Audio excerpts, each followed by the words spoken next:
If you want to see what a monthly Plum paper planner looks like, meaning it doesn't have any weekly views, keep watching. There are other planner companies that make monthly planners, but they make them only in a 7x9 size. So if you want a monthly planner with notes pages and you're looking for A5, Plum paper is the way to go. I got a hardcover, which is something new that they started offering recently. And this is the floral print design. It is much lighter in person than I thought it was going to be. I am so excited. I actually think I'm going to keep this hardcover on here for a while.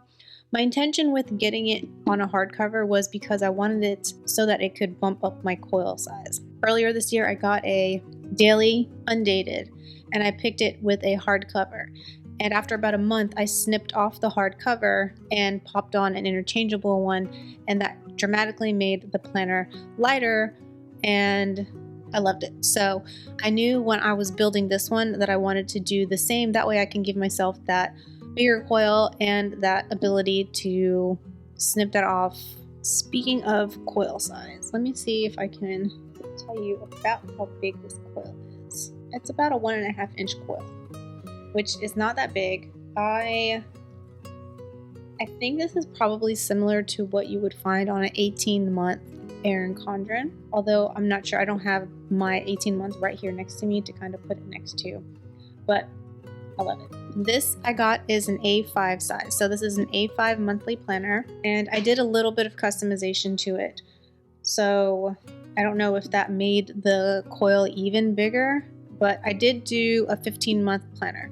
So you see here it starts in October, and I chose to get this monthly planner with tabs. Now, I did do a video recently where I shared how to place an order with Plum paper, which is perfect for someone who's never done it before and might feel a little intimidated. It's actually really easy. The video I think is only like 10 minutes long, so honestly it should take you like 10 minutes to do it. So this planner starts with a nameplate page, and then it jumps into the calendar year. So this one, because it is leading from October all the way to the end of 2024, then I also have the 2024 months here, and then it jumps to their special dates page, and then after that you have an ideas, plans, and goals page. Now these divider pages are like a cardstock, but they're not slippery. If you've ever gotten a Plum paper before, you might know that before they had like a neutral color scheme like this, their dashboard page would be like a slicker material, and it would require you to use a different type of a pen to write on. Now this is like a paper, so it's not the same paper as the Plum paper. For this, it's definitely a much thicker cardstock paper, but it is paper, so this should work really good for all kinds of pens. And this dashboard layout is just a dot grid here, some check boxes, a blank spot, and then another blank spot. Then I've got a line notes page, and then it jumps into the calendar view. Now for this planner, I got it to start in I got it to do a Sunday start, and I opted to do no holidays, I think, or it might just be that I didn't care about Halloween. Let me see. No, I just didn't care about Halloween. So I'm planning on using this for like content planning, and that's why I lean towards this, because it's got just a bunch of lined note pages every single month. So let me count that for you. I believe it's 5. So once you've got this spread, then you've got like 1, 2, 3, 4, 5. So 5, which would be 10, and then 11. And I added some to-do list pages, and I got them dispersed throughout. So I've got one of these to-do list pages in each section. And then it jumps to the next month, and it goes all the way through the entire year, and it's just notes pages in here, guys.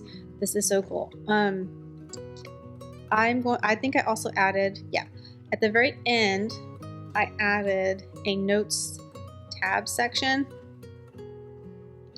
and it just has line pages. So these line pages look a little bit different than the line pages in here. As you can see, these actually are a darker line, and they have the month attached on the top, and this one is just like a really light, I don't know if you can tell, very light lines. And I think I just did 10 pages, maybe only 10 pages, I believe. Let's see. 1, 2, 3, 4, 5, 6, 7, 8, 9, 10. Yeah, I did 10 pages, which is 20 pages front and back. 10 sheets, 20 pages. I think that's the way it goes. And then every Plum paper will have some dot grid pages in the back. And so it has 2 sheets of that. And then a contacts page, which I never use. I'll probably snip that out, and a passwords page. And at the very back, there's a 2025 calendar. They have a pocket folder in all of them.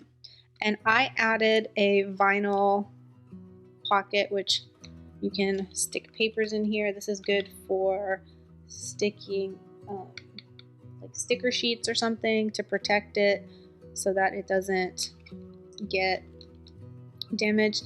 I might snip this out. It's really easy to do. This is not very thick, but I might snip them and repop it into a different spot, maybe in the very front of this planner, because I've done that before in the past, and that usually like kind of helps me have another pocket towards the front. I tend to not use the pockets when they're in the back like that. It's almost like because they're in the back, I forget about it. But anyway, I hope that this video was helpful for you in case like maybe you didn't know that they had a monthly version. I love that this is an A5 size. I hope you enjoyed this. If you are not subscribed and you want to see more planning related videos like this, make sure you subscribe, and I'll see you in the next one. Bye.